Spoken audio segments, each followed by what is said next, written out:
Welcome back to the last part in this XT500 video. It's one of the ones that it's been a bit of a problem child, let's put it that way, and what I'm going to do now is run over all of the things that I've had to do on it. It's taken me a week and a half in total. A lot of problem solving on the electrics, a few mechanical fixes, but I think I've pretty much got it all there. So yeah, let's run through it. So starting from the back, we found an extra bulb had been wired into this, and that the wires or power source for this was not being fed properly. They'd run a wire from here to the front light and poked it into the connectors. They'd also put 12-volt bulbs across the whole thing. So I refound the connections from the front within the headlight bulb. What was the power feed for this? Started at the rear.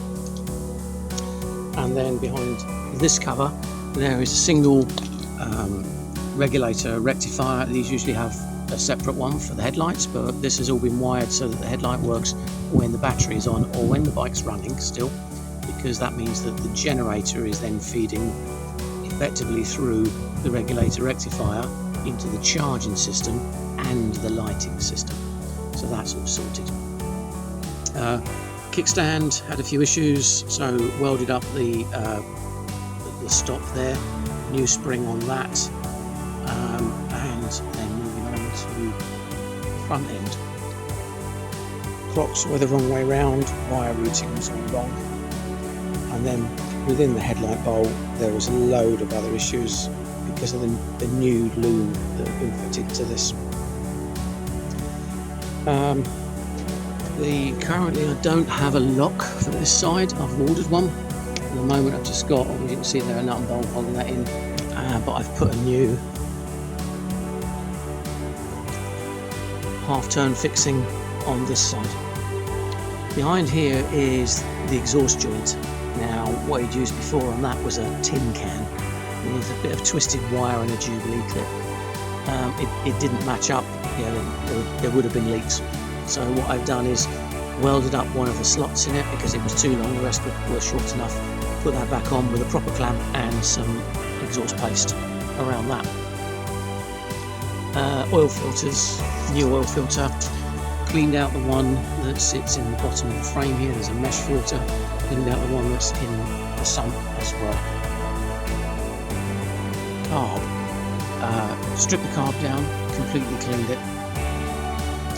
Put that back on, and I've made a new air filter as well. If you look in one of the previous XT500 videos, not for this one but for a different one, it's a 2-density foam that you can use, cut and spray glue together.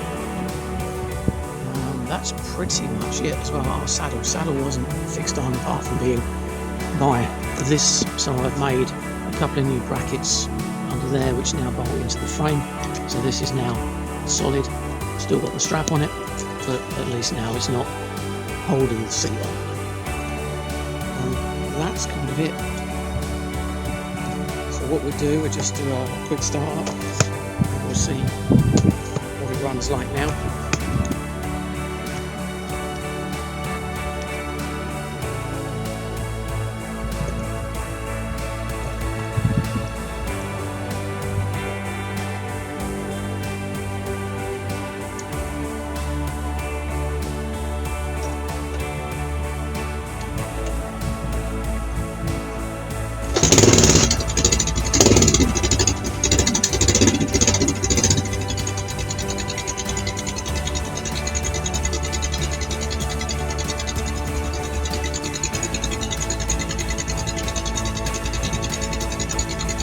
Nice healthy tick over.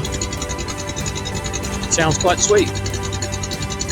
I've run it through the gears on the driveway basically, but I need to take it out and give it a good run just to make sure that everything's okay.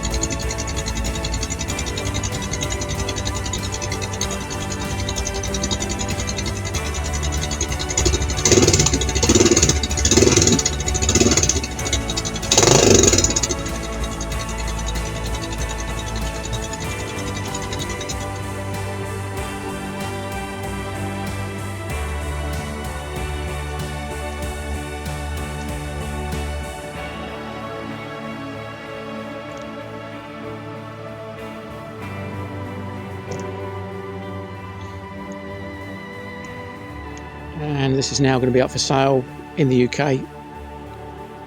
Comment, message me, get in touch. I'm going to be at Kempton Park 20th of September, which is a couple of days time, and there'll be a stand there with this on it and the XL500 that I've also been working on, which is this one. So that will be there as well, both up for sale.